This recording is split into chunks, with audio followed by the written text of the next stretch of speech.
किसी भी प्रदोष के दिन, प्रदोष काल में एक बार लगा दे, उसके बाद में अपनी कामना कर कर बेलपत्री एक छोटा सा उपाय अवश्य करिएगा। अगर बच्चे कोई एग्जाम में बैठ रहे हैं या कंपटीशन एग्जाम है या नौकरी के लिए अप्लाई कर रहे हो, मान लो 4-6 महीने से बैठे हो, 8 महीने से बैठे हो, सर्विस नहीं है, नौकरी नहीं है, तो एक छोटा सा उपाय अवश्य करिएगा शिव महापुराण का। महाराज बेलपत्री के पेड़ के नीचे विराजमान होकर,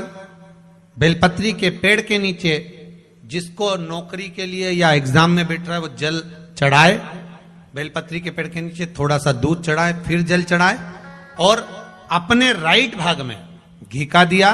और अपने लेफ्ट भाग में तेल का दिया। किसी भी प्रदोष के दिन, प्रदोष काल में एक बार लगा दे, उसके बाद में अपनी कामना कर कर बेलपत्री के पेड़ के नीचे धोख लगाकर प्रणाम कर कर आ जाए और चले जाए इंटरव्यू के लिए, बाबा उत्तीर्ण करा ही देगा, नौकरी दिलाए। जिस दिन रविवार की प्रदोष पड़े उस दिन एक लाल वस्त्र में पीली सरसों रखकर और उसके अंतर्गत कुछ भी एक, या तो बमूल का कांटा ना मिले तो गुलाब का कांटा ही उसके अंतर्गत रख लीजिए। और मान लो कोई काम ऐसा है कि उसमें पैसा तुम्हारा आ ही नहीं रहा, बहुत घाटे पर घाटा जा रहा है, नुकसान बहुत हो रहा है और कोई काम हो ही नहीं रहा, तो महाराज जिस दिन रविवार की प्रदोष पड़े उस दिन एक लाल वस्त्र में पीली सरसों रखकर और उसके अंतर्गत कुछ भी एक, या तो बमूल का कांटा ना मिले तो गुलाब का कांटा ही उसके अंतर्गत रख लीजिए और उसको शिव मंदिर का स्मरण कराकर शंकर भगवान का नाम लेकर रू भैरव, कौन सा भैरव है उसकी भी कथा भी आने वाली है। ये दारुक नाम के राक्षस का संहार करने के लिए जब माता अवतार लेगी तब शंकर भगवान बच्चे का रूप रखकर रोएंगे, तो शिव जी का एक नाम होगा रू भैरव। ये भैरव कहां पर रहता है, तो कहा ये शमशान में रहता है। कहां रहता है ये भैरव? शंकर का जो एक अवतार है रू भैरव, ये भैरव अवतार शमशान में रहता है। तो इस भैरव का काम क्या है, तो कहा शमशान में, शमशान की जो अग्नि होती है भले की लकड़ी रहे, भले उसमें कोई पदार्थ डाले ना डाले, थोड़ी देर में वो अग्नि रू आवाज, हल्की सी शमशान की जो अग्नि जलती है उसमें एक आवाज आती है। आप ऐसे कोई अग्नि जलाएंगे ना उसमें आवाज नहीं आएगी, ध्यान देना। हमारे शमशान में अगर जो लोग गए होंगे मुर्दा जलाने के लिए, तो अगर वो एकांत में बैठेंगे तो उसमें से एक आवाज आती है रू रू। तो शिव पुराण कह रही है कि उस सरसों को, कांटे को रूरू भैरव का नाम लेकर जिस व्यापार जो नहीं चल रहा है, दुकान जो नहीं चल रही है, उस दुकान के सामने, उस व्यापार के सम्मुख में उसको जला दिया जाता है। यह करा जाता है रवि प्रदोष के लिए। महाराज कौन से प्रदोष? रवि प्रदोष के, जो सुख का भान कराती है, व्यापार की उन्नति के लिए, समृद्धि के लिए, लक्ष्मी के लिए इसका प्रयोग किया जाता है। तो यहां पर दारुक नाम का जो असुर है, दारुक नाम का जो राक्षस है, उसका एक ही कहना है कि मैं मरूं, मना नहीं है ब्रह्मदेव पर, वो मरने का। नंदी का एक पांव जो ऊपर होता है, आप लोग दर्शन करे होंगे शंकर जी के मंदिर में नंदी के, तो नंदी का एक पांव उठा हुआ होता है, एक पांव नीचा की ओर होता है। हड्डी से जुड़ा हुआ रोग, नेत्रों से जुड़ा हुआ, मस्तिष्क से जुड़ा हुआ कोई रोग रहता है, तो एक नीले कलर का फूल आता है महाराज, उस फूल में हल्दी डालकर गुरुवार का प्रदोष पड़ने पर जो नंदी के पांव के पास समर्पित कर देता है महाराज, उसका रोग धीरे धीरे समाप्त होने लगता है। लिंग पुराण कहती है कि नंदीश्वर भगवान के सामने जो पुष्प समर्पित करा जाता है उसको, ये तो लिखा था स्कंद पुराण और शिव पुराण, लिंग पुराण कहती है जो फूल आपने समर्पित करा उसको लाकर पानी की बाल्टी में डालकर आप स्नान भी कर सकते हो, उससे भी हड्डी के जितने रोग होते हैं उसमें आराम लगने लगता है। जैसे कहीं शरीर नहीं चल रहा, हाथ झुंड पड़ रहा है, हाथ काम नहीं कर रहा, हाथ में झुंझुनी आ रही है, कंपन आ रहा है, जैसे मान लो कोई काम, चाहे वो शनिचरी प्रदोष हो, चाहे रविवार की हो, सोमवार की हो, मंगल की हो, बुधवार की हो, गुरुवार की हो, शुक्रवार की हो, शनिवार की हो, कोई भी वार की हो, प्रदोष, प्रदोष काल में शाम का समय सूर्य डूब रहा हो, बस डूबा ही हो, और उस समय पर केवल 3 दिन ऐसे रहेंगे, 3 बार ऐसे रहेंगे, 3 तिथियां ऐसी रहेंगी, 3 समय ऐसा रहेगा जिस समय पर तेरे द्वारा निर्मित शूल को भी शिव धारण करेगा और जगत का कल्याण करेगा। 3 दिन, 3 तिथियां, 3 बार, 3 नक्षत्र, 3 घड़ी, 3 पल,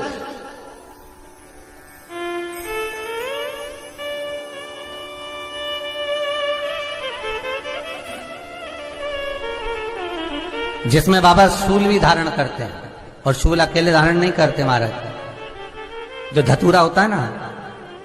दर्शन करें धतूरे के, कांटे कांटे सा होता है धतूरा, तो वो धतूरे के साथ में बाबा शूल धारण करते हैं, बेलपत्री के शूल को। ये बहुत बहुत आनंदमय कथा है महाराज जी, जिसके जीवन में हमेशा कांटे ही मिले हैं। बेटी बड़ी हुई तो घर में मायके में दुख देखा, और मायके से गई ससुराल में तो ससुराल में दुख देखा। ससुराल में भी दुख देखने के बाद में भी पति को बहुत कुछ काम खुलवाया, बहुत धंधे खुलवाए, नौकरी लगवाई, पर वो पति बार बार छोड़ कर आ गया, बार बार तकलीफ भोग रहा है, बार बार कष्ट भोग रहा है। फिर थोड़े दिन काम करता है, थोड़े दिन छूट जाता है, फिर व्यापार में बढ़ता है, फिर छूट जाता है, फिर कोई दुकान खुलवाई, थोड़े दिन अच्छी चली, फिर वापस वहीं घर पर आकर बैठ गया। अर्थात उसके जीवन में वो शूलता चल रही है। तो बाबा देवाधिदेव महादेव कहते हैं, ये 3 घड़ी, 3 पल, 3 नक्षत्र, 3 समय, 3 दिन में जो शूल मुझे समर्पित करता है, उसके जीवन से मैं शूल हटा देता हूं। वो 3 दिन लिखे स्कंद पुराण।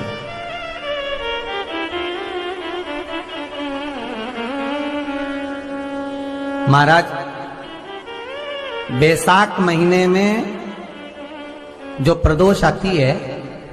बैसाख के महीने में बहुत ध्यान से सुनना भाई, जो अपनी जिंदगी से बहुत तंग आ गए हो, परेशान हो गए हो, कष्टमय जीवन जी रहे हो, बहुत दुखी हो गए हो, उनके लिए ये स्कंद पुराण का चरित्र फिर मिले ना मिले, आप प्रेम से सुन लो भाव से। पहला, चाहे वो शनिचरी प्रदोष हो, चाहे रविवार की हो, सोमवार की हो, मंगल की हो, बुधवार की हो, गुरुवार की हो, शुक्रवार की हो, शनिवार की हो, कोई भी वार की हो, प्रदोष काल में शाम का समय सूर्य डूब रहा हो, बस डूबा ही हो, और उस समय पर सूर्य के डूबन के तुरंत बाद बाबा को धतूरे के साथ में बेलपत्री ना चढ़ाते हुए बेलपत्री के वृक्ष के 7 कांटे बाबा के शिवलिंग पर समर्पित करे जाते हैं महाराज, अपनी जिंदगी में अड़चनों को हटाने के लिए। फिर आप जिस व्यापार में उतरे, जिस व्यवसाय में उतरे, जिस नौकरी में उतरे, आप दिल से करें, आपको तरक्की मिलेगी। आप हार नहीं सकते, नीचे नहीं आ सकते, उन्नति पर ही चढ़ेंगे। एक वैशाख मास की प्रदोष, दूसरा शिवरात्रि के दिन मध्याह्न का समय। महाराज जो बड़ी शिवरात्रि होती है माघ की, बड़ी शिवरात्रि के अंतर्गत मध्याह्न का समय, दोपहर के ठीक 12 बजे, चाहे फिर वो कोई भी दिन हो महाराज, शिवरात्रि जिस दिन पड़ रही हो,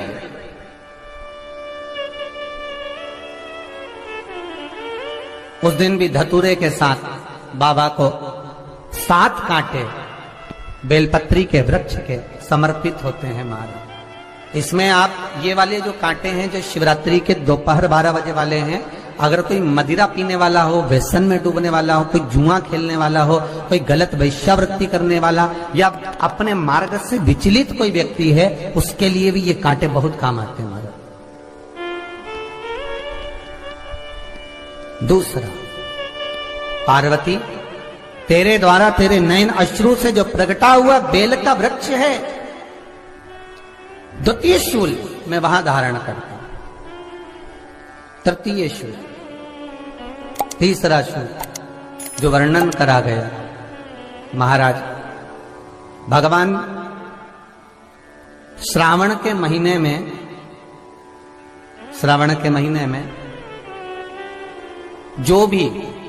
दूसरा सोमवार पड़े, जो भी पड़े, श्रावण के महीने का दूसरा सोमवार, आप सबको पहले भी श्रावण के महीने में जो कथा कही उसका व्याख्यान वर्णन करा कि श्रावण का महीने का महत्व क्या है, वो भी आपको ऑनलाइन कथा में आप लोग सुन चुके हैं, लाइव कथा में श्रावण का पूरा महत्व बताया था कि श्रावण के महीने में शंकर भगवान को पूरा लेखा जोखा का भार प्रदान किया गया था। दूसरा सोमवार, श्रावण के महीने का जो दूसरा सोमवार होता है, उस दूसरे सोमवार में रात्रि के समय पर, अर्थात शास्त्र अब घड़ी और पल का स्मरण करेंगे तो रात्रि के बजेंगे 10 से 12 बजे महाराज, 10 से 12 के बीच में धतूरे के साथ बाबा को शूल समर्पित होता है महाराज। ये भी हमारी बाधाओं को, हमारी तकलीफों को, व्यापार व्यवसाय के लिए, नौकरी सर्विस के लिए, बहुत सारे एग्जाम में आप बैठ लिए, गवर्नमेंट एग्जाम के लिए बैठ लिए, नहीं हो रहा, ये 3 बार मेरे शंकर को बेलपत्री के वृक्ष के शूल समर्पित होते हैं, उसका आनंद पाना। मेरी जीजियों, दो चीजें बड़ा स्मरण में रखिएगा। एक, बैसाख महीने में मट्टी के पात्र का जल। अभी क्या चल रहा है? फागुन। अभी क्या चल रहा है? फागुन। जब बैसाख का महीना आए ना,